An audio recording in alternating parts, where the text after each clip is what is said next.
얼마 전에 제가 광주노회 교육부 주관으로 열리는 교사 세미나를 참여를 했는데요. 그때 강사로 오신 분 중에 한 분이 이재철 목사님이셨습니다.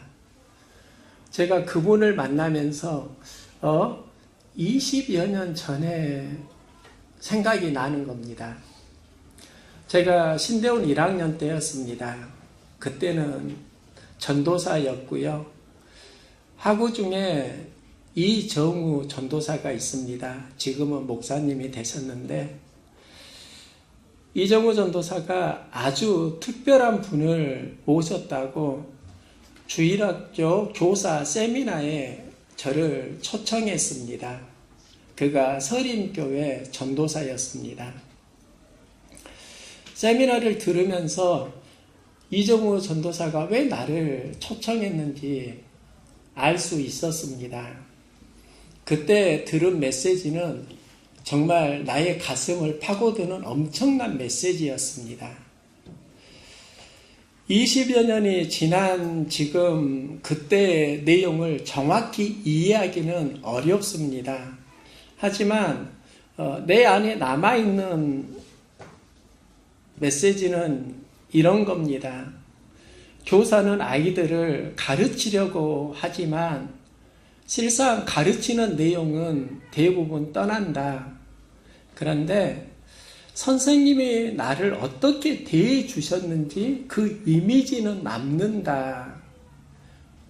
그러면서 강조하신 게 러브 터치였습니다. 아이들 만나면 자꾸 안아주고 사랑한다, 격려해주고 축복해 주어라. 그 목사님은 그 메시지를 굉장히 애절하게 전해주셨고 그때 그 메시지를 들으면서 굉장히 정서적으로 잔잔해지면서 감동을 받았던 생각이 나는데요. 그런데 그때 그 강사님이 바로 이재철 목사님이었구나. 얼마 전에 광주노회 교사 세미나에서 이재철 목사님을 만나면서 내가 청년 때 뵌 분이 이분이었구나 생각을 하게 되었습니다. 그리고 저도 목회를 하지만 이상하게 지금은 주일학교를 위해서 기도를 애절하게 하고 있습니다. 제 마음속에 그들을 좀 안아주고 싶다 하는 마음도 솔직히 있습니다. 그들이 내 안에 안겼으면 좋겠다 하는 소망도 있습니다. 주일학교 여러 학생들 중에 제 안에 강하게 머무르는 아이가 있습니다. 그를 생각하면 스스로 극복하기는 어려운 상황이 느껴지고 뭔가 그대로 놔두면 미래에 긍정적인 모습으로 자랄 것 같지 않다.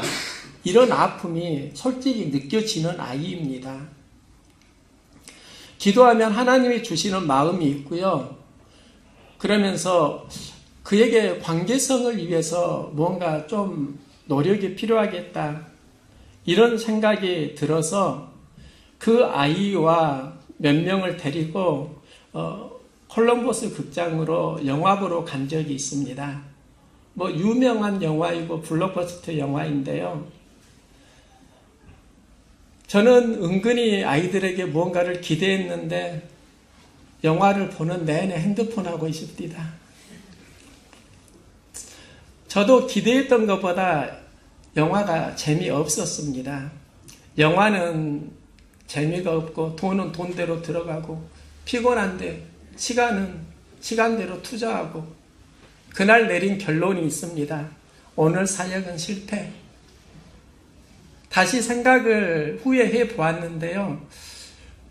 정말 아이들과 그 영화를 함께 본 것이 실패였을까? 아닐 수도 있겠다. 목사님이 영화를 보여주고 팝콘을 사주었다는 그 기억을 아이들이 추억으로라도 어렴풋하게 가지고 있다고 하면 그리고 그들의 삶 가운데 그때 함께했던 목사님의 이미지가 기억된다고 하면 어느 순간 하나님과 연결되는데 훨씬 더 수월하겠다. 이 마음이 드는 겁니다.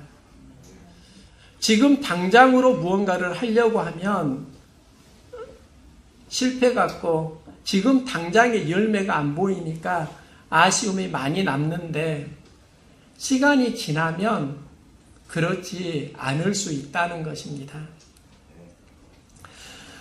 교사 세미나에서 다음 세대가 살려면 가정 예배를 드려야 한다. 이 메시지가 마음속에 많이 와 닿았습니다. 저는 가정 예배를 드리지 못하고 있습니다. 가정 예배 드리려고 전에 하긴 했는데 불편한 상황들이 많이 일어나니까 그냥 안 드리고 있습니다. 목사 자녀들도 가정 예배가 없는데 다른 가정들은 어떻게 자녀들을 양육할까? 그래서 아이들에게 수요 기도회를 참여하도록 했습니다. 큰아이는 수요일에 늦게 와서 안 되고 작은 아이 둘은 수요 기도회를 함께 드리는데요. 아이들이 예배를 함께 드리면 참 좋은 일입니다. 그런데 현장을 보면 또 극복해야 되는 일이 있습니다. 아이들이 말씀을 잘 듣는 것이 아닙니다. 장난치고 떠들기도 합니다. 저는 아이들이 그러는 것은 괜찮다고 봅니다. 그런데 모든 어른들이 그러는 것은 아닌 것 같습니다. 자녀들이 떠들면 신경 쓰이는 겁니다. 저는 아이들이 떠드는 것은 신경 안 쓰이는데 떠드는 아이들에게 신경 쓰는 부모님이 신경 쓰입니다. 그래서 수요 기도회 시간에 아이들을 유아실로 보냈습니다. 말씀을 전하면 유아실의 상황이 그대로 다 보입니다. 말씀 안 듣고 장난감으로 뭔가 놀고 있고 자유분방합니다. 예배를 안 드리는 것 같습니다. 얼마 전에 제가 초등학교 4학년인 딸 준이에게 물어보았습니다. 준이야, 지난 수요일에 아빠가 무슨 설교했는지 기억나? 그때 딸의 표정이 이런 겁니다. 잠깐만. 기억나니까 말하지 마. 뭐였지? 그러면서 기억났다고 합니다. 본문은 시편 23편. 시편을 처음부터 다 외우는 겁니다. 그리고 그때 들은 설교 내용을 이야기합니다. 놀라운 건 나도 그때 설교했는데 나도 모르고 있었거든요. 준이가 말하니까 그때 내가 그 설교를 했었지, 그 예와 이야기를 했었지 생각이 나는 겁니다. 굉장히 충격이었습니다. 어른들에게 물어보면 그 내용을 기억할까? 보통 다 있습니다. 그런데 아이들은 들은 것을 떠드는 것 같지만 실상은 기억하는 경우가 훨씬 많습니다. 저는 여기에서 한 가지 영적 모순을 경험하게 되는데요. 어른들은 듣는 척 하면서 많이 흘러보냅니다. 아이들은 안 듣는 것 같은데 듣고 있습니다. 어른들은 아이들에게 말씀 잘 들어야 한다고 가르치고 말합니다. 하지만 정작 말씀에 집중하지 못하는 사람은 아이가 아니라 어른일 수 있겠다. 이 말이 틀린 말일까요? 꼭 맞는 건 아닐 수 있지만 틀린 말만도 아닌 것 같습니다. 예수님은 이런 모순을 보십니다. 제자들은 아이들이 예수님께 나아가는 것을 막습니다. 이유는 예수님이 말씀을 전하는데 아이들이 방해가 될까봐 예수님을 위한다고 하는 행동입니다. 예수님은 그런 제자들에게 말씀하시는데요. 노하시어 이르시되 어린아이들이 내게 오는 것을 용납하고 금하지 말라. 하나님의 나라가 이런 자의 것이니라. 그리고 예수님께서 어린아이들에게 하셨던 게 있는데요. 아이들을 안고 그들 위에 안수하시고 축복하시니라. 세 가지 터치를 하십니다. 안아주는 몸의 터치, 안수했다, 기도, 이게 영의 터치입니다. 축복하셨다, 언어 터치를 하십니다. 예수님의 터치를 보면은 우리가 어떻게 아이들을 대해야 하는가를 가르쳐주는 굉장히 중요한 메시지가 됩니다. 자꾸 안아줘야 된다고요. 그런데 안아주는 게 많습니까? 지적질하고 밀어내고 때리는 게 많습니까? 밀어내는 기운을 안아주는 기운으로 자꾸 바꿀 수 있기를 소망합니다. 여기에 새로운 비전이 있습니다. 그리고 안수하셨다. 이게 기도 터치입니다. 영의 터치입니다. 기도로 양육을 해야지 기도가 빠지면 되는 게 아니다고요. 될 것 같지만 안 된다고요. 우리가 기도로 품을 수 있기를 소망합니다. 그리고 축복하시는 언어 터치. 우리의 말이 어느 방향으로 나아가고 있습니까? 행동에 대해서 자꾸 해라 하지 말아라. 자기 기준을 가지고 많이 거칠게 쏴대는데요. 예수님을 보니까 그게 아니더라고요. 예수님의 언어는 아이들을 축복하십니다. 새벽 예배를 드리고 전도사님과 이야기를 나눈 적이 있습니다. 가끔 저도 누군가 이야기하고 싶은 마음이 찾아오면 그대로 가서 이야기를 합니다. 그 전도사님은 섬기는 교회는 따로 있지만 새벽 예배를 계속 나오고 있고요. 또 전대 법대를 나와서 지금 전도사로 사역하고 있습니다. 그와 대화를 하면은 일반학에 대한 상당한 많은 어떤 도움을 받기도 합니다. 그런데 그가 가지고 있는 지식과 또 목사인 내가 체험한 하나님이 서로 만나면서 훨씬 더 풍성한 영감을 서로 주고받고 있습니다.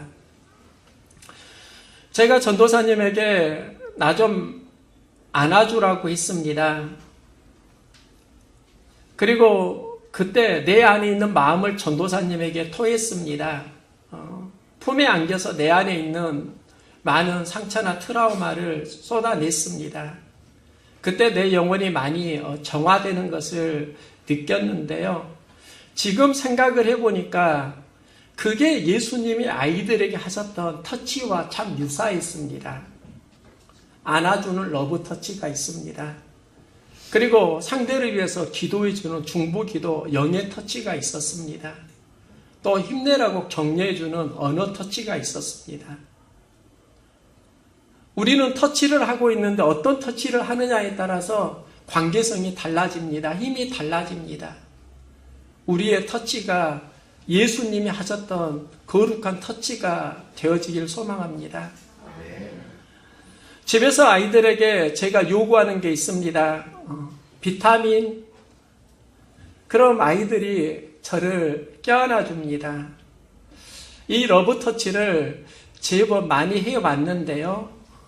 얼마 전부터 아내와도 러브 터치를 시작했습니다. 잘했죠? 네.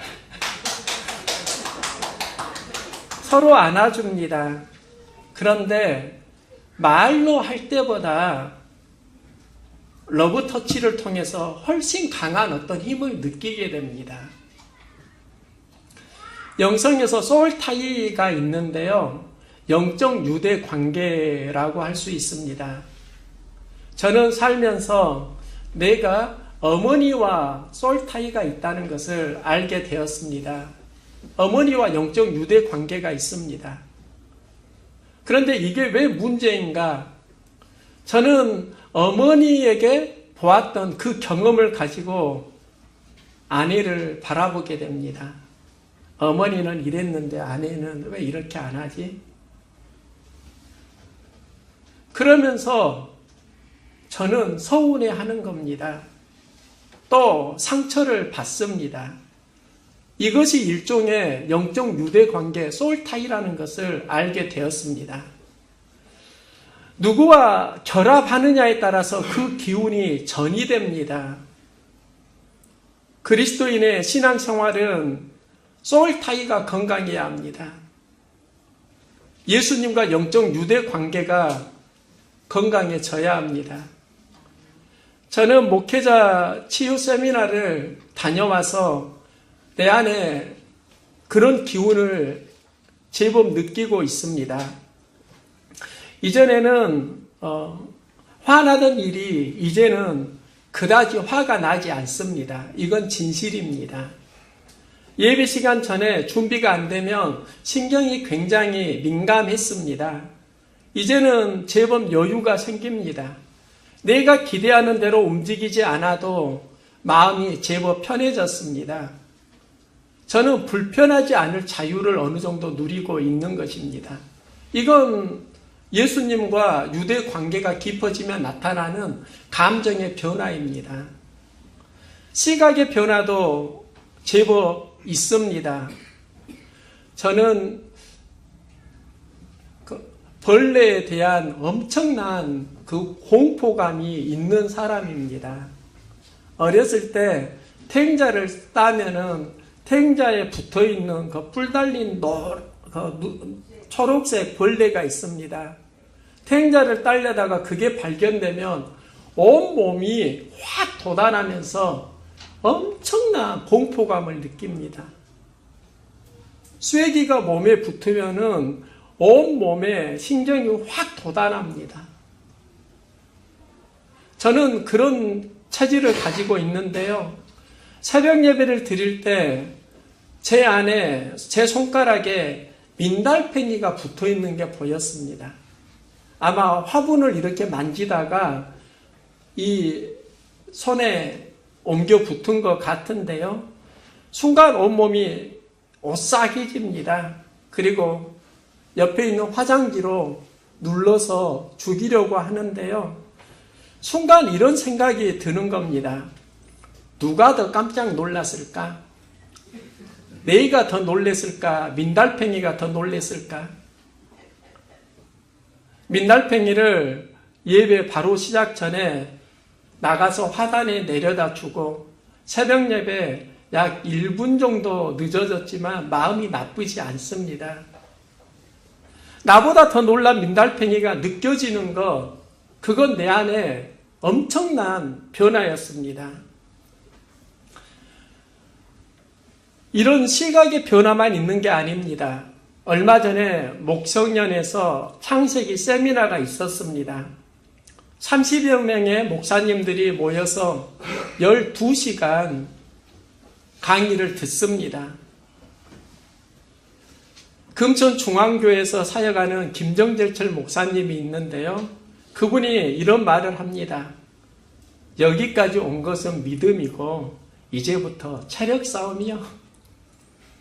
그 말이 맞더라고요. 공감하면서 웃었습니다. 주일날에 예배 드리고 월요일에 새벽 예배 드리고 이제 12시간 강의를 듣는다고 하면 이건 체력 싸움입니다. 오전에 세미나를 잘 들었습니다. 오후에 한계가 왔습니다. 완전 비몽사몽관입니다. 게다가 그때 제가 감기 몸살이 시작되는 시점이었던 것 같습니다. 버틸 수 있는 상황이 아니었습니다. 잠시 나가서 차에서 한숨 자고요. 다시 들어와서 강의를 듣는데 목사님, 이제 강의를 인도하시는 목사님들이 피곤해하는 것을 느끼지요. 그래서 서로 어깨를 주물러 주게 했습니다. 그때 저는 놀라운 거 하나를 발견했는데요. 저는 항상 어깨가 뭉쳐있고 통증을 느끼던 사람이었습니다. 그날 목사님이 어깨를 주무르는데 아프지 않는 겁니다. 이상하다. 목사님 좀 세게 주물러 보실래요? 세게 주무르는데 어깨가 안 아픕니다. 이상하다. 이런 적이 없었는데. 그러면서 순간 떠오르는 게 있습니다. 어깨 통증의 원인이 스트레스라면 내 안에 스트레스가 사라지니까 그 어깨 통증도 사라지고 있다는 겁니다. 이게 과학적으로 맞는지는 모르지만 제가 경험한 몸의 변화를 보면서 그렇게밖에 해석이 될 수가 없더라고요. 저는 인지치유 세미나를 다녀오고 스트레스 관리법을 제법 배웠습니다. 특별한 성령 터치도 있었습니다. 이전에 경험했던 스트레스가 저에게 이제는 강한 스트레스는 아닙니다. 내 안에 순간순간 화가 솟아나면 이게 트라우마이구나 스스로 감지하는 능력이 생겼습니다. 예전과는 다른 감정 관리를 하게 되고 스트레스가 낮아지니까 그때 나타나던 증상들이 몸에서 사라지는 겁니다. 몸과 몸이 마음에 따라서 반응한다는 것을 저는 알게 됩니다. 이런 의미에서 몸도 마음 먹기에 따라 반응한다는 말은 진실입니다. 우리가 몸을 고쳐야 할 것인지 마음을 고쳐야 할 것인지 마음을 통해서 몸이 다시 접근되어서 건강하게 회복할 수 있는 것도 제법 많이 있습니다. 그리스도인이 품어야 하는 궁극적인 비전이 제자인데요. 저는 목사입니다. 여기에 또 여러 직분을 가진 분들이 있습니다. 직분은 다르지만 결국은 하나님 앞에 제자의 삶으로 쓰임을 받아야 합니다. 성경을 보면 제자 중에 가장 인정받아야 하는 사람이 저는 가룟 유다라고 봅니다. 그는 주님의 제자였고 헌금을 관리했습니다. 돈을 맡긴다라는 건 신뢰가 있을 때만 가능합니다. 그러면 가룟 유다의 직분을 보면 그는 그 공동체에서 나름대로 인정받고 신뢰받을 수 있는 사람이었습니다. 그가 예수님을 대적하고 결국은 자살합니다. 그 전환점을 알 수 있는 본문이 있습니다. 마귀가 벌써 시몬의 아들 가룟 유다의 마음에 예수를 팔려는 생각을 넣었더라. 요한복음 13장 2절 말씀인데요. 그가 예수님과 영적 유대 관계를 유지해야 하는데 그가 마귀와 영적 유대 관계를 맺게 됩니다. 그의 생각이 마귀와 영적 유대 관계가 형성되면서 그는 마귀의 일을 하는 겁니다. 그 반대로 예수님도 이때 죽음을 직감하십니다. 하나님께 돌아갈 때가 되었다는 걸 아십니다. 그리고 예수님은 사람들을 사랑하시되 끝까지 사랑하시니라. 이게 무엇을 말하는가? 죽음 앞에서 예수님은 하나님과 영적 유대 관계를 견고하게 하셨다는 겁니다. 사랑은 하나님의 속성입니다. 하나님은 사랑이시라. 사랑 안에 거하는 자는 하나님 안에 거하고 하나님도 그의 안에 거하시느니라.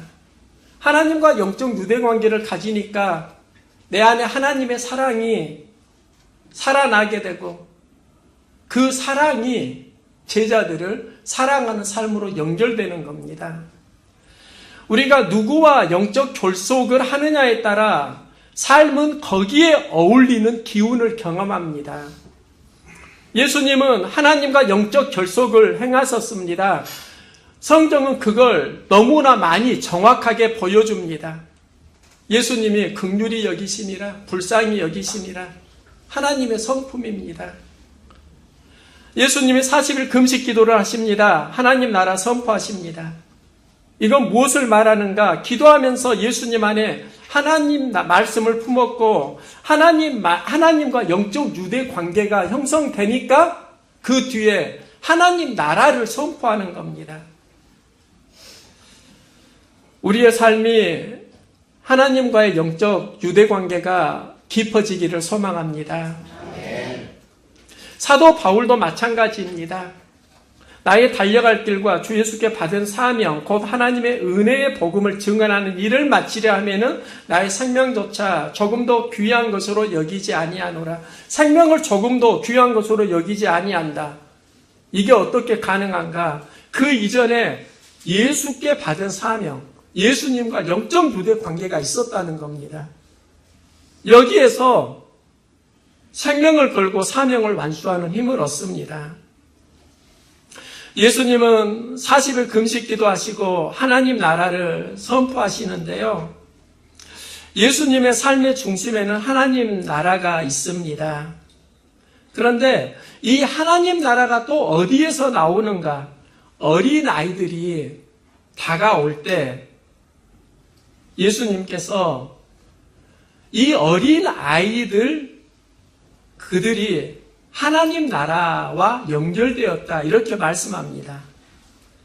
아이들이 하나님 나라에 아이들이 있다.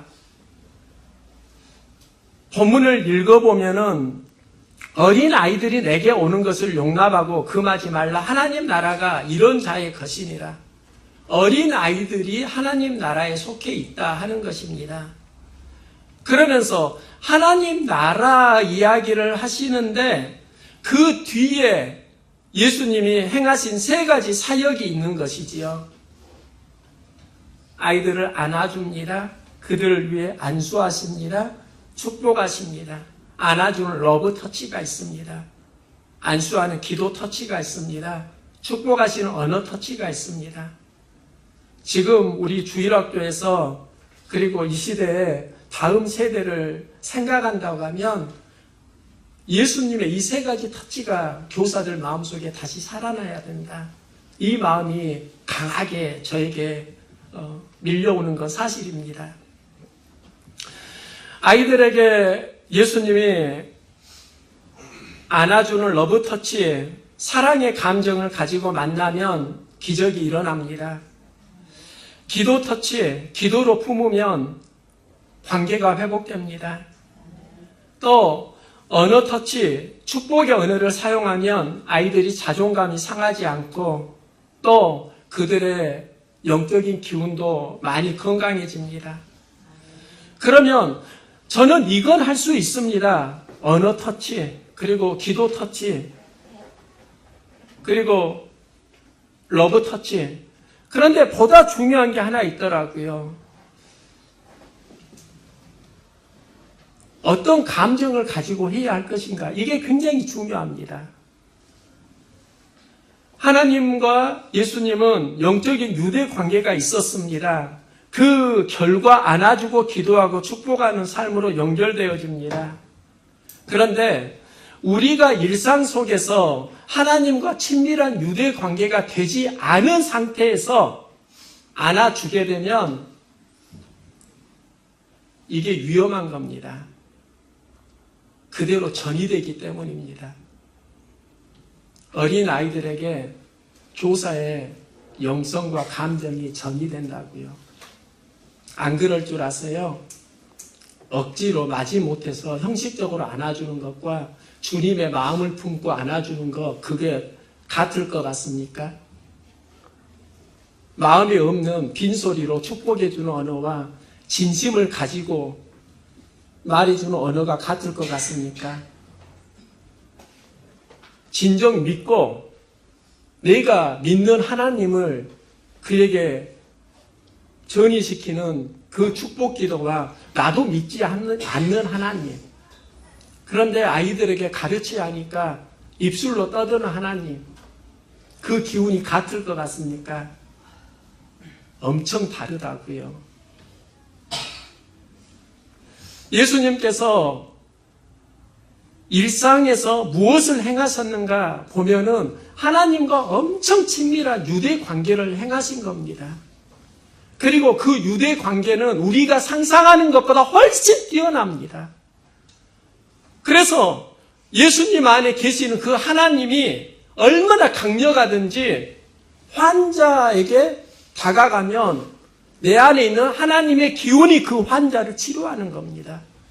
저는 예전에 어떻게 이 부분을 이해를 해야 될까 이해가 안 되었는데 지금은 그거 같아요. 내가 감정을 경험해 보니까 그게 맞을 것 같아요. 예수님 안에 있는 하나님이 그 환자에게 전이 되고 회복이 일어나고 그게 얼마나 강력하든지 죽은 자가 살아나는 겁니다. 우리가 그 정도는 가지 못하지요. 그건 예수님의 영역이지만 그래도 우리가 품어야 하는 건 우리 안에 하나님과 일상에서 동행하는 친밀한 유대 관계가 필요하다고요. 내가 유대 관계가 안 되고 아이들에게 다가가니까 지금 보육이 어려운 겁니다. 몸의 위치가 아니라 영혼의 위치에서 우리가 승리할 수 있기를 소망합니다. 하나님과 동행하십시오. 그리고 그 동행의 깊이를 가지고 이웃에게 나아가 보십시오. 그 영향력은 우리가 상상하는 것보다 훨씬 클 것입니다. 하나님은 어디 계시느냐? 하나님 없다. 그 말도 정답입니다. 그에게 고백되는 하나님, 그 믿음의 수준만큼 하나님은 제한됩니다. 그런데 우리가 생각하는 것보다 훨씬 크신 하나님입니다. 단지 그 하나님은 나의 믿음에 따라서만 제한된다고요. 우리의 믿음이 확장되어지길 소망합니다. 일상 속에서 하나님과 동행하는 삶, 그 영적인 유대 관계를 가지고 이제 죽어가는 영혼을 다시 바라보십시오. 불쌍히 여기는 마음, 긍휼히 여기는 마음, 여기에서 새로운 하나님 나라가 시작된다고요. 예수님은 그 아이들을 보시면서 그걸 하고 계시는 것 같아요. 그냥 제 마음에 그래요. 어린아이 이들이 하나님 나라의 것이다. 그러면서 하나님 나라를 이루기 위해서 안아주고 기도하시고 축복하시고 그 사역을 우리가 할 수 있기를 소망합니다. 기도하겠습니다.